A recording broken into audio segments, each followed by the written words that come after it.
Hello, my friends, and welcome back. Thank you for being with me again today.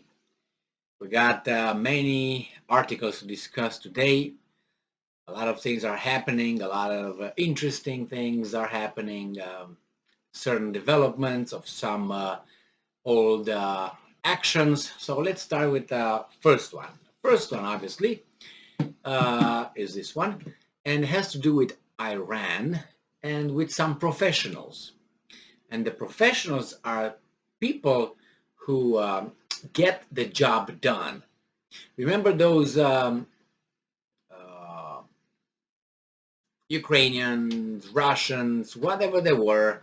They were half poisoned by allegedly by the Russians, and it happened in Great Britain, and it happened in Russia. And these guys are just they did half of the job. They didn't. Were not professionals. Now we're talking about real professionals. So when I talk about professionals, I mean these guys. Okay, so pay attention because I can't say too much. It's very politically incorrect to talk about this, but I will. You're gonna find out who are the professionals, the ones that never make mistakes. I think they have a 100% accuracy and professionalism and efficiency. So, Reuters, today, May 22nd, 2022. Revolutionary Guard says colonel assassinated in Tehran. So, a colonel from the Revolutionary Guard in Iran was assassinated in Tehran. Can you guess who might have done that? Let's see. Was it the guys from Bangladesh, Honduras, or let's say, I don't know, let's say Hawaii? No, none of these guys. There are some people in the region if you look closer. All right, so Dubai. Iran's Revolutionary Guards said on Sunday that one of its officers, Colonel Sayyad Kodai, was killed in rare assassination in Tehran. Oh. Kodai was one of the defenders of the shrines, the semi-official Tasnim news agency reported, referring to military personnel or advisors who Iran says fight on its behalf to protect Shiite sites in Iraq or Syria against groups as the Islamic State. And he says the two people on a motorcycle opened fire on Kodai. Wow, this is kind of like and not smooth at all, but nevertheless, job was 100% successful. So, and those two people on a motorcycle opened fire on Kodai, Tasnim reported, citing an informed source, while the semi-official ISNA news agency reported that members of an Israeli intelligence service network had been discovered and arrested by the guards. All right, so the Israeli Prime Minister's office, which oversees intelligence agency Mossad, declined to comment on the events in Tehran. I told you, silence makes people think. If you say, yes, it was me, no, it wasn't me, it's two options. But you say, I don't know, what's going on here?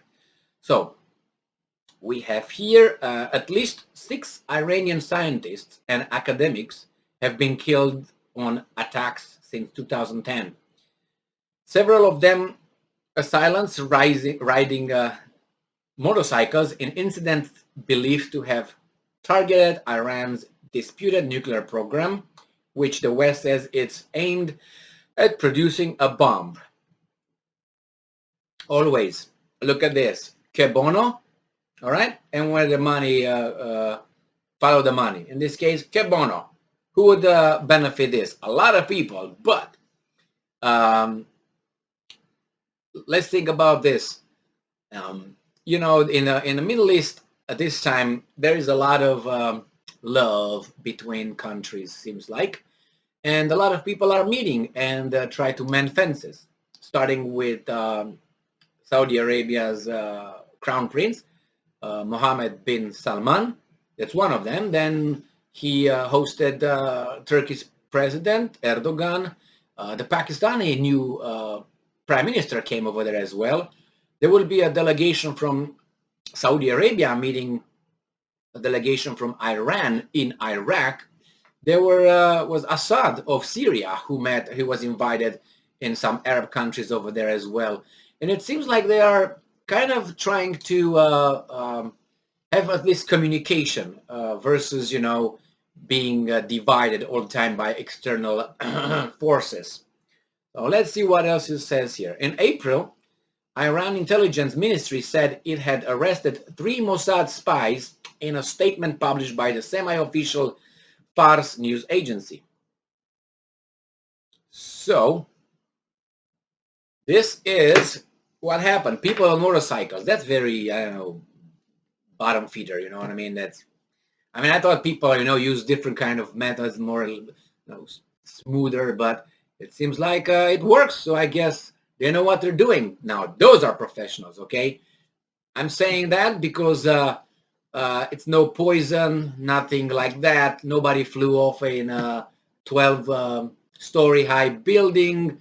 Nobody was hit by a bus in the middle of the road or ran over by a, I don't know, some train or something while being drunk on the tracks. All these things, are methods, but nevertheless, job was done, and this guy was taken care of by we don't know who. The Iranians are obviously claiming that it was Mossad agents.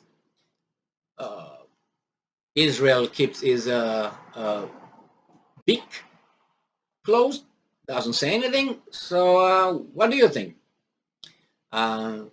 Could be everybody, anyone, right? Could be anyone, but who would risk such an exposure?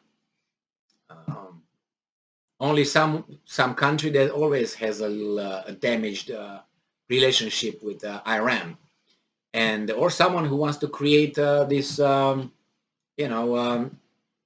debate on, okay, might be the Mossad or maybe not, maybe someone who wants to create some problems between the newly how should I put it, friendly relations that are trying to start between the countries in the Middle East.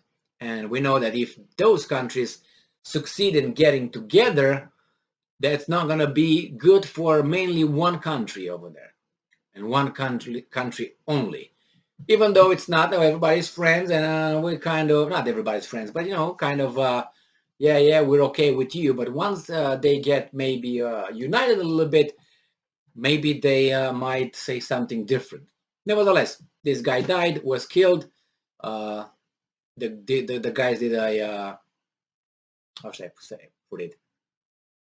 They got the job done, basically. Thank you very much for being with me again today. Stay strong, stay smart, look for the truth, and be just.